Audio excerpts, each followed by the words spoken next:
delighted now to be joined by Denise Monahan, who's a carer for her dad, Seamus, who's diagnosed with Alzheimer's 9 years ago. Denise, thanks so much for joining us today as well. You're very welcome, Cormac. I mean, look, Denise, we spoke 12 months ago, didn't we? I mean, how is Seamus doing since then? How's he been the last 12 months? He's a hell of a lot worse. And I really thought this time last year we were at the worst we could be at with him. And I thought, we'll come out of lockdown and he'll go back to a day centre and we'll pick up where we left off. We are far, we will never pick up from where we left off because Dad is pretty incoherent now. I suppose I missed that most is his voice, his conversation. He can't have a conversation. He'll answer yes to everything, like a toddler would. He answers yes to absolutely everything. The most coherent thing he's able to say, stand up and say, I'm going to bed. And that's all day long. He doesn't get dressed.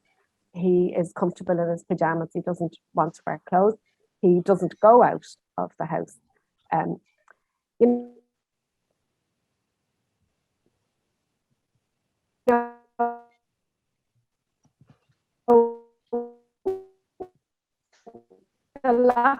lockdowns, and that was fine. It kept the numbers safe, if you like, consideration given for the effects of, like we were all told to stay at home. People who were already experiencing cognitive difficulties, that certainly did not really did that. I was very lucky I live just around the corner from Dad, so 2 kilometres, 1 kilometre, half a kilometre wouldn't have made any difference to me. But it did to my brothers, and they couldn't visit. And we did that. We didn't want to be putting ourselves in front of the roadblocks and the guards and not saying where we were going. And so we didn't. And so Dad's world closed in on him, if you like. And that was really, really difficult to actually physically watch that happening, where he'd see a car pull in and actually ask of one of his own adult children, who's that? And I got to a point where I was saying, that's my brother, because there's no point in saying that's your son, he's after me in the family or whatever it might be. None of that made sense. So they were all my brother up to yesterday morning. Actually, the car that pulled in was my brother. And he kind of thinks, oh, okay, that's your brother, where he can come in. But there's nothing there for him about that. My brother might be attached to him in some way. Of course. And just take us back then to, what was Seamus like living pre-COVID-19? So take us back to March 2020. What was Seamus like then? Now, I'm not going to, we were 7.5 years into Alzheimer's at that stage, and I'm not going to say we were all sweetness and light, because we weren't. Alzheimer's is a horrible, cruel, it devastates a family. And I always describe it as throwing a stone into the pond and the ripples spread far and wide, so it was a horrible thing. But pre-COVID, I have to say, he was very involved with the Alzheimer Society. He was on committees. He would hop in and out of the meetings to the Ashling Hotel or to Camden Street. And he was quite able to do that. Okay, so coming towards the end, my brother would happen to be driving by as the meeting was over and bring him safely home. He was the service user representative for his day care centre, Rose Cottage. And that was so important for him. He went 3 times a week. The bus picked him up at 20 to 10 and dropped him back at 1:45. And that took him out Monday, Wednesday and Friday. And it wasn't just somewhere to go and something to do. It was what that gave him internally. The self-esteem, the purpose, the value he felt as a person. They need me down there. Mary Hickey needs me there.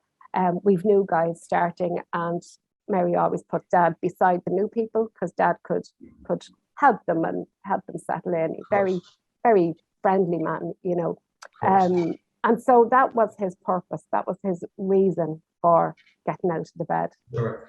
And do you think, Denise, if COVID-19 pandemic had never happened, I mean, do you think Seamus would still be going to daycare today? Absolutely. Why wouldn't he? It saved us for 7.5 years. Why wouldn't he be still there? He loved it. And as I say, he felt important going there. And he'd always go in the shirt and tie and the blazer. It was like him going to work. He had a job to do down there. And I think we all realized during COVID how important our jobs are to us. The banter, the meeting, the linking in with other people. Any of us will say, gosh, much as I hated getting up on a Monday morning, actually, when it was taken from me, I realized I needed it. And Dad really needed that. Yeah.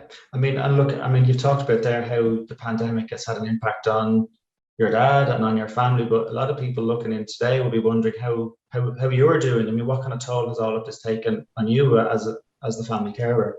I stopped being the paid carer and I went back to work in April because I just couldn't see the point in what being available all day long, because Dad was going to bed. He took to the bed last November, December.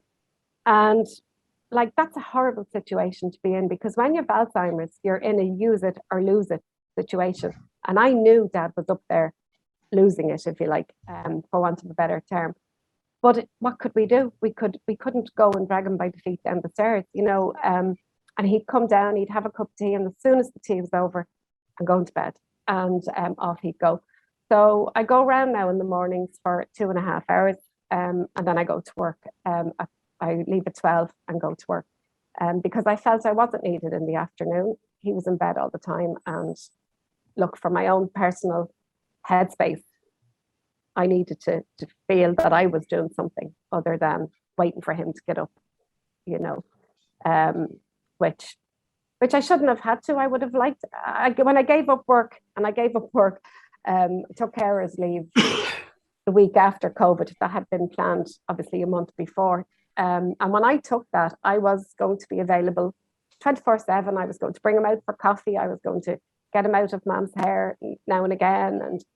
And none of that happened. The plan I had, the vision I had for what I was going to do with Dad was immediately out the window on the 13th of March. Before I even started that role, that was gone. And look, just one final question there, Denise. I mean, look, we're all thinking of Seamus. I mean, do you think there's anything that Seamus would like to say to us today, or would like to say to any of the politicians or senators who are gathered here today? Yeah, let me be with people. Why did you take my people away from me? I really think if he could articulate that, that's what he would say. Where are all the people? He thinks he lives in a hotel because that's his background, is hotels. And he'll often sit beside me or whatever, and he'll say to me, where's everybody? And I'd say, oh, there's nobody here, they're all out. And he'd say, yeah, we had a busy night last night. We had a lot of people in for dinner. So he's still thinking in the hotel. So I really do think he would say, let me be with the people, let the people be with me. Why did you take everybody? Where is everybody gone? And he articulates that the best he can at the moment with what is left. Where is everybody? And I understand what's behind that sentence. Okay. I don't think he means in our house, where is everybody? He just means what's happened? What kind of a world are we living in? I can't explain to him about COVID, never could. He never would have got it.